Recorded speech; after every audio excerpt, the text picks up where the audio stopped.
Bonjour à tous, j'espère que vous allez bien et bienvenue dans cette nouvelle vidéo de portefeuille dividende. Alors aujourd'hui, nous allons analyser l'entreprise Orange, donc entreprise que tout le monde connaît en France en tout cas, mais également à l'étranger, en Europe et même sur le continent africain. Donc nous allons voir un petit peu ce qui s'est passé ces derniers temps au niveau de l'entreprise, l'action en elle-même, le cours de bourse et les différentes news. C'est parti! Alors aujourd'hui, au niveau du cours de bourse de Orange, nous sommes, à l'heure où je tourne la vidéo, nous sommes à 9,52 €. Donc si je remets sur une journée, le cours est plutôt en positif. Par contre, c'est vraiment une chose totalement différente, puisque ici nous sommes sur une chaîne d'investissement sur le très long terme. Et si par exemple je mets le cours de bourse sur le tout début, c'est-à-dire à partir de fin d'année 97, 98, depuis maintenant, on voit, mais on y reviendra par la suite, on voit que le cours de bourse est totalement en négatif, et finalement ce n'est pas très très beau à voir. Alors concernant l'entreprise Orange, donc entreprise qui est dans le domaine de la communication et des télécommunications, donc entreprise multinationale française qui est éligible au PEA.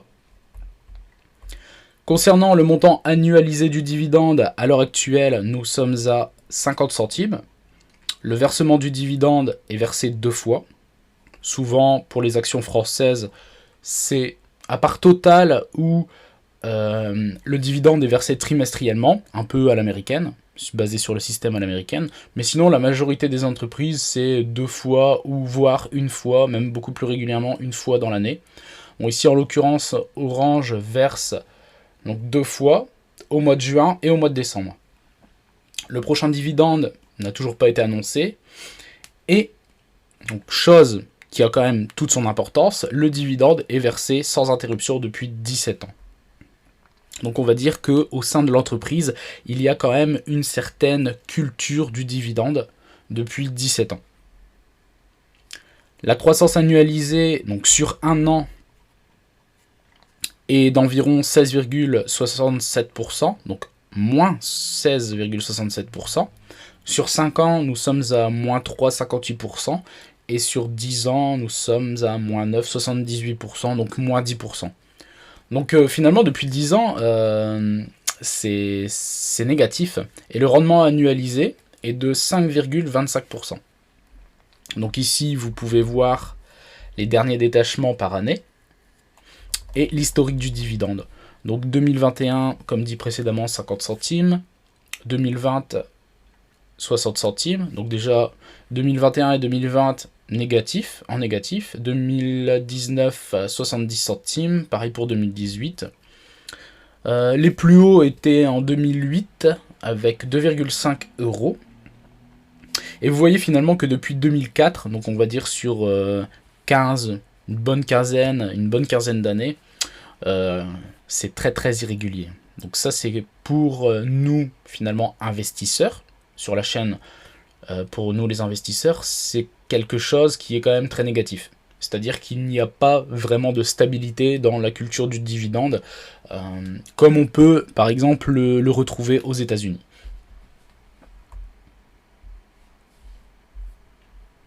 Donc maintenant, nous allons voir un petit peu les différentes activités du groupe Orange. Donc, je pense que vous le savez, mais je vais quand même faire un petit rappel.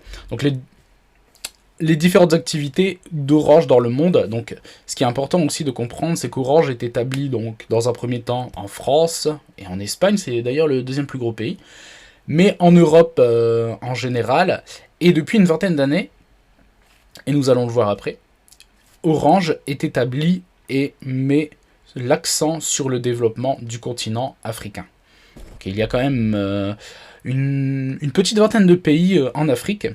Et donc c'est vraiment l'un de leurs secteurs de croissance pour les années à venir.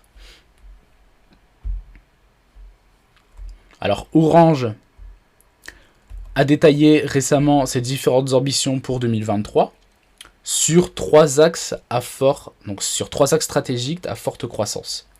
Donc, concernant les différents communiqués de presse, donc à la suite de l'annonce de ces résultats semestriels où le groupe a présenté d'excellentes performances commerciales, et cela valide donc sa stratégie, Orange détaille aujourd'hui, lors d'une conférence, ses différentes ambitions pour ces 3 moteurs de croissance. Donc, Orange Afrique et Moyen-Orient, Orange Business Service et Orange Cyberdéfense. Donc, l'objectif de ces conférences était finalement de proposer un récapitulatif des étapes sur la stratégie, mais également réaffirmer la confiance du groupe dans ses trajectoires et préciser ses différentes ambitions pour 2023 et même au-delà. Donc l'Afrique et le Moyen-Orient, une croissance annuelle à 2 chiffres d'ici 2023. Donc, comme dit précédemment, depuis plus de 20 ans maintenant, Orange est développé sur le continent africain et au Moyen-Orient, avec une activité clé de croissance durable. Donc, sur ce territoire, Orange offre des réseaux de qualité et se positionne comme un opérateur multiservice qui accompagne ses clients grâce à ses différents services digitaux, innovants dans 18 pays actuellement. Donc la zone représente un fort potentiel de création de valeur grâce à ces 3 moteurs de croissance, qui concernent tant les clients grand public que les pros et professionnels. Donc la data, qui continuera de croître grâce à la pénétration de la 4G dans sa base clientèle, le fixe haut débit, et également les services financiers mobiles, qui pourraient, selon les estimations, atteindre 1 milliard d'euros d'ici 2025. Donc Orange investit aussi localement pour rendre ses services numériques beaucoup plus accessibles et donc participer au développement du continent à travers son soutien via des startups ou la création d'Orange Digital Center, comme celui qu'ils ont lancé au Mali très récemment. Donc le groupe vise d'ici 2023 un taux de croissance moyen annuel du chiffre d'affaires d'environ 6%. D'ici 2025, plus de 55% du chiffre d'affaires d'Orange Business Service sera généré par le digital, les services d'intégration et les nouveaux services de connectivité. Donc finalement, étant reconnu comme le leader en France au niveau global, Orange Business Service est un acteur de confiance pour la transformation numérique des entreprises et poursuit sa transformation en tant qu'entreprise globale de services digitaux née du réseau.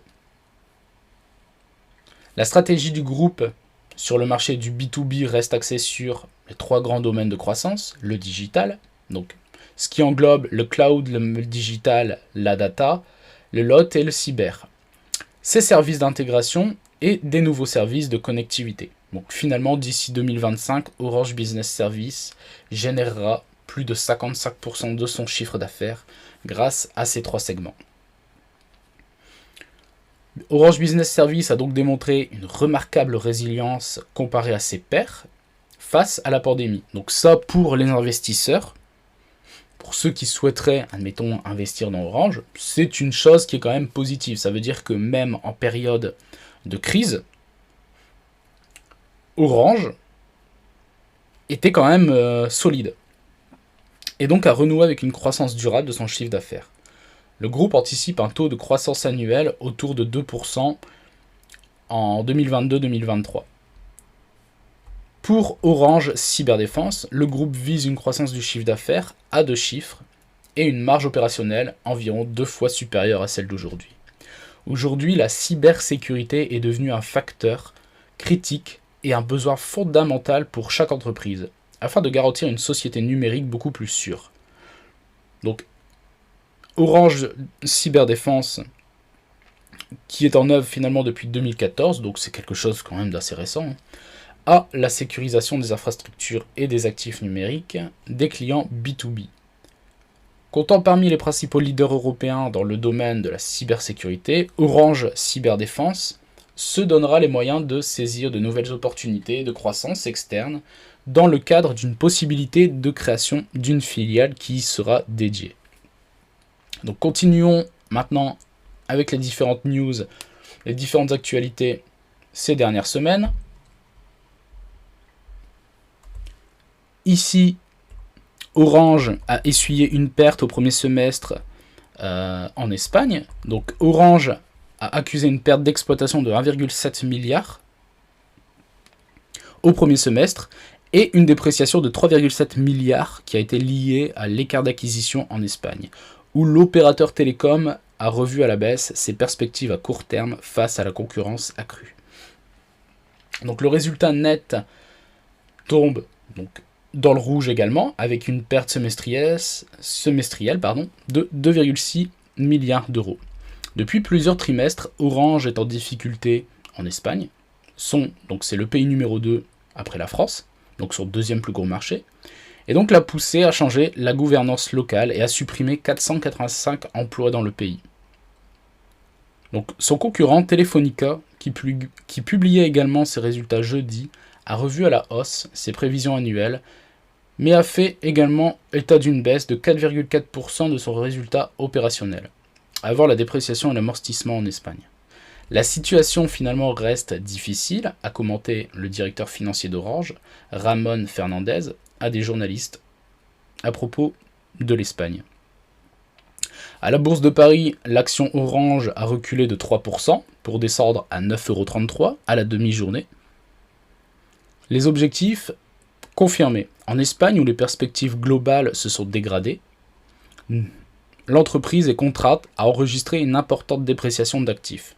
Le nouveau management a mis en place sa stratégie de repositionnement des offres et la performance commerciale est positive, d'après le communiqué du PDG Stéphane Richard. Le chiffre d'affaires d'Orange dans le pays a continué de baisser au deuxième semestre, environ 2,7%, mais le repli est moins marqué que lors des précédents trimestres. Entre avril et juin, le chiffre d'affaires d'Orange a progressé de 2,6%, à base comparable à 10,55 milliards d'euros, et attiré par les ventes d'équipements et des services IT et intégration. La progression finalement de ses revenus a atteint 1,5% sur un an au premier semestre. Continuons avec les différentes news. Ici, une histoire qui date depuis quelques années maintenant. Donc, télécom entreprise Orange qui règle enfin ses comptes avec SFR. Alors, qu'est-ce qui s'était passé à l'époque ? Alors, finalement, cela pourrait bien constituer l'épilogue d'un marathon judiciaire de grande ampleur entre Orange et sa branche B2B. Orange a récemment conclu un protocole d'accord avec SFR pour régler, moyennant paiement, un litige commercial datant de la fin des années 2010. Donc ça fait quand même, on va dire, un petit moment que cela dure. Le montant de l'indemnité versée à la marque au carré rouge, apparemment 300 millions d'euros. Donc soit 10 fois moins que la somme initiale qui était réclamée par SFR au tout début, à savoir 3 milliards d'euros. Donc l'affaire qui remonte au début des années 2010, à la fin des années 2010, l'opérateur historique qui profite d'une force de frappe qui était prédominante à l'époque sur le segment entreprise, est poursuivi à l'époque par Bouygues devant l'autorité de la concurrence pour avoir abusé de sa position dominante et freiné le développement de la concurrence sur le marché. Donc Bouygues Télécom, qui a été suivi finalement par SFR et d'autres concurrents, sur le marché du B2B. Donc, les opérateurs concurrents reprochaient à Orange de pratiquer de longue date de la rétention de clients, via le recours à divers leviers, dont la mise en place de tarifs inférieurs au coût pour certains services et des pratiques commerciales très agressives. Après plusieurs années d'instruction, les accusations sont confirmées par l'autorité de la concurrence et condamnent en 2015 Orange à s'acquitter d'une amende de 350 millions d'euros, soit la plus haute amende jamais prononcée jusque-là.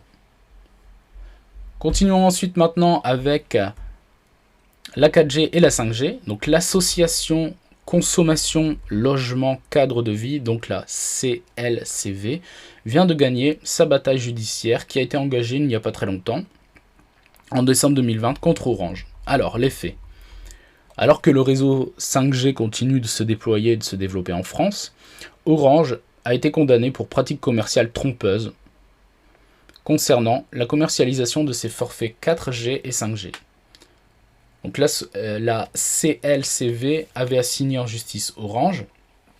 En cause, Selon le défenseur des droits des consommateurs, l'augmentation des tarifs de ces forfaits par rapport à un forfait 4G classique, sans que les clients puissent vraiment savoir si la 5G était finalement disponible dans leur zone d'habitation.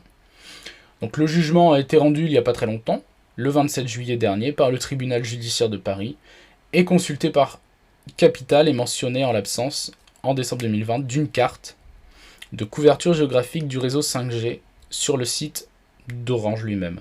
Finalement insérée le mois suivant, c'est-à-dire en janvier, la carte était alors toujours insuffisante en termes d'informations utiles et loyales du consommateur, selon le tribunal.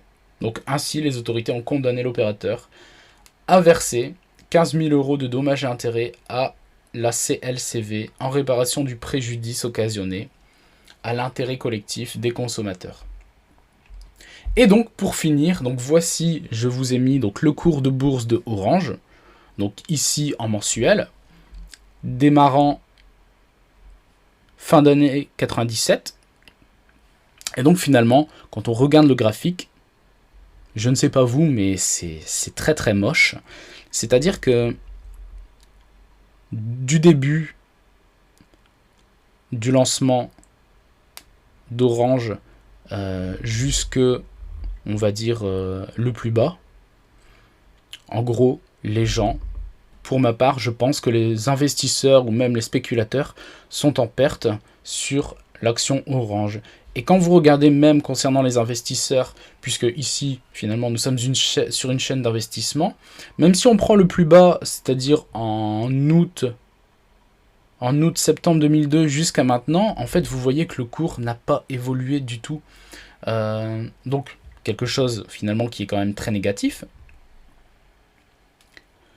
Et en plus, donc finalement, il n'y a pas de prise, il n'y a pas d'augmentation de valeur du cours de bourse. Donc premièrement, vous ne pouvez pas développer votre portefeuille dans un premier temps. Et quand vous regardez précédemment, comme on l'a vu avec le versement des dividendes qui est quand même très irrégulier, pour moi, je trouve que tout ça est quand même très négatif.